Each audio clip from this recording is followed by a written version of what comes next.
Sweet dreams are made of screams. The corrupted ones just won't let you sleep. They'll crawl on your walls and they'll spread their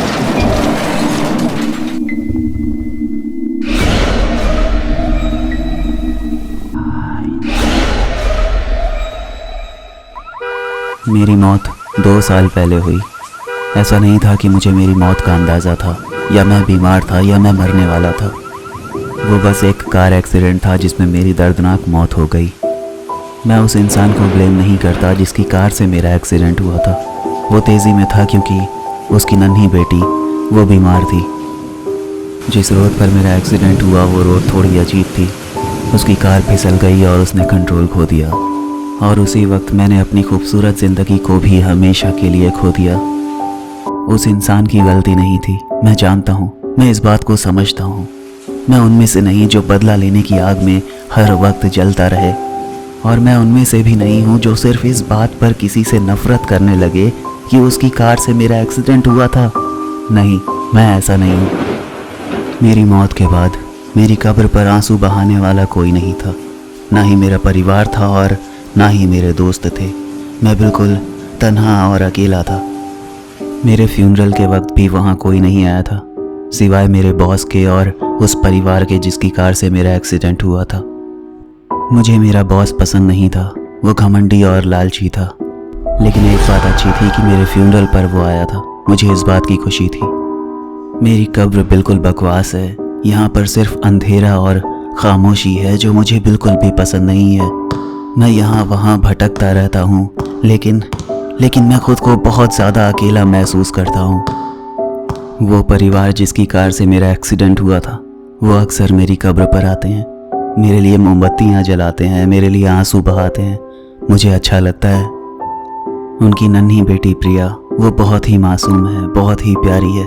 उसके चेहरे पर एक रोशनी है जो मुझे आकर्षित करती है। इसलिए मैंने ये फ़ैसला किया कि इस बार मैं उनके साथ उनके घर तक जाऊंगा। जब मैं उनके घर में पहुंचा तो मुझे वहां बहुत अच्छा लगने लगा। आजकल प्रिया सो नहीं पाती, शायद उसे कुछ डरावने सपने आते हैं, पर मैं अब उसके पास आ गया हूं। मैं उसके पास खड़ा होकर उसे सुलाने की कोशिश करता हूं। मैं प्रिया के आसपास हमेशा होता हूं। जब वो झूला झूल रही होती है तो भी मैं उसके पास होता हूं। उसके माँ बाप उसे झूला झूला कर चले जाते हैं तो फिर मैं उसे झूला झूलाना शुरू करता हूँ, क्योंकि मैं थकता नहीं था। मैं ये हमेशा कर सकता था और मुझे खुशी होती थी ये करके। जैसे जैसे वक्त गुजरता गया उस परिवार को इस बात का एहसास हो गया था कि वो अकेले नहीं हैं, उनके घर में कोई और भी मौजूद है।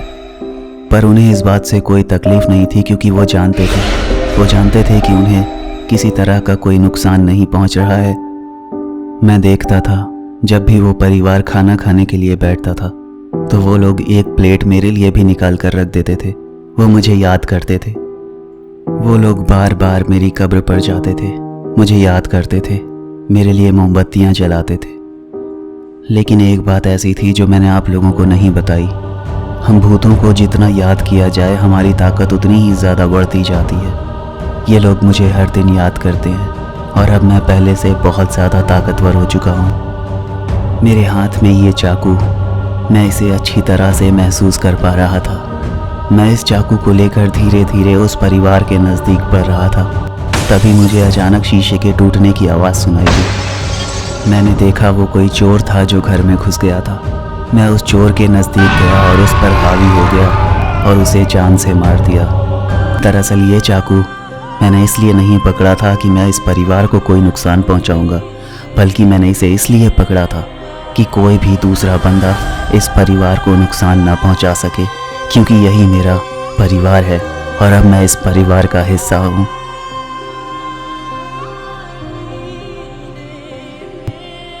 हाय एवरीवन, उम्मीद है कि कहानी पसंद आई होगी। अगर चैनल पर पहली बार आए हो तो प्लीज़ सब्सक्राइब करके नोटिफिकेशन बेल को दबा देना और सभी मिलकर के प्लीज़ वीडियो को लाइक कर देना, शेयर करना और कमेंट करके मुझे बताना कि तुम्हें ये कहानी कैसी लगी। इसके अलावा तुम सब मुझे फॉलो कर सकते हो मेरे इंस्टाग्राम अकाउंट पर या फिर मेरे दूसरे यूट्यूब चैनल तफरी पर, जहाँ पर मैं लाइव होता हूँ। तो अब मुलाकात होगी अगली कहानी में, तब तक के लिए बाय।